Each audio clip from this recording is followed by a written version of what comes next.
تیزی کے ساتھ گزر رہے ہیں کہ بس کروٹ بدلتے ہی زمانہ کہیں کا کہیں پہنچ چکا ہوتا ہے۔ جن ایام میں ہم نے آنکھ کھولی اور شعور کی منزلوں میں قدم رکھے، پوری دنیا تیزی کے ساتھ کروٹ بدل رہی تھی، بالخصوص پاکستان کے اندر، ہندوستان کے اندر، بر صغیر کے لوگوں کی ایک نئی دنیاوی نشأت تھی۔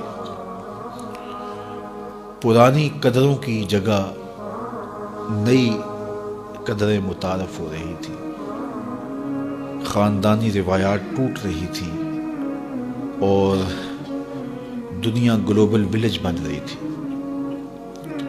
وہ کلچر، وہ تہذیب جو مخصوص علاقوں کا حصہ تھا، وہ دیہاتوں میں منتقل ہو رہی تھی۔ تو ہم نے اس مختصر عرصے میں بہت کچھ ٹوٹتے بنتے دیکھا ہے۔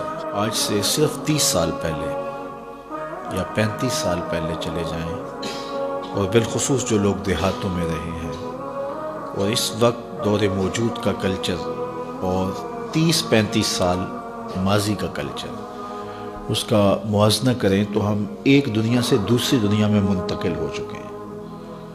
آج سے 35 سال قبل ہم ایک اور جہان میں تھے، جس میں قدریں اخلاق کی پامال نہیں ہوئی تھی، جس میں شرم و حیا کے جوہر موجود تھے، جس دور میں بیٹیاں برہنہ سر نہیں ہوتی تھیں، جس دور میں نوجوانوں کی آنکھوں میں شرم و حیا کی بجلیاں تھیں۔ ایک شخص کی بیٹی پورے گاؤں کی بیٹی خیال کی جاتی تھی، سمجھی جاتی تھی، مانی جاتی تھی۔ ہم نے وہ لمحے بھی دیکھے ہیں جب بیٹیاں رخصت ہوتی تھی، پوری بستی آنسو بہاتی تھی۔ اور یہ بہت پرانی بات نہیں ہے، 30-35 سال پہلے کی کہانی ہے۔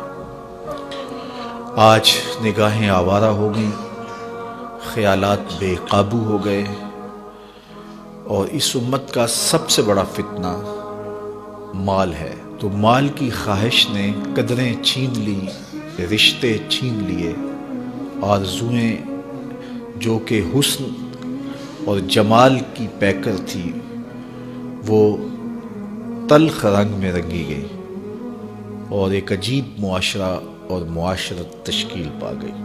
آج انسان کا دشمن ہو گیا، جو کام سانپ کرتے تھے آج وہ انسان کر رہے ہیں۔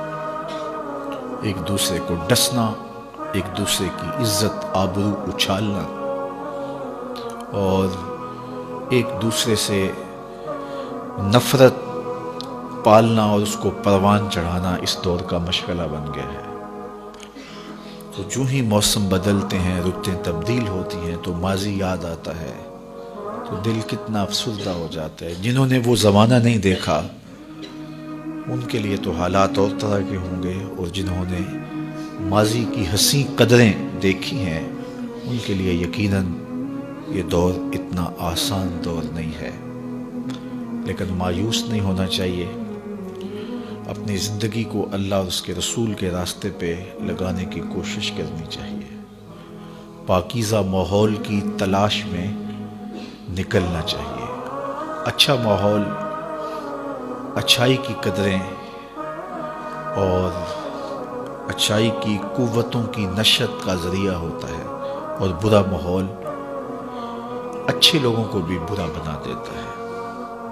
آپ گاجر کاٹ کر کے شکر یا چینی کے محلول میں ڈال دیں، اور اسی گاجر کا دوسرا حصہ نمک کے محلول میں ڈال دیں، اور 8 دن کے بعد دیکھیں، ایک جانب مربع بن چکا ہوگا، دوسری جانب اچار بن چکا ہوگا۔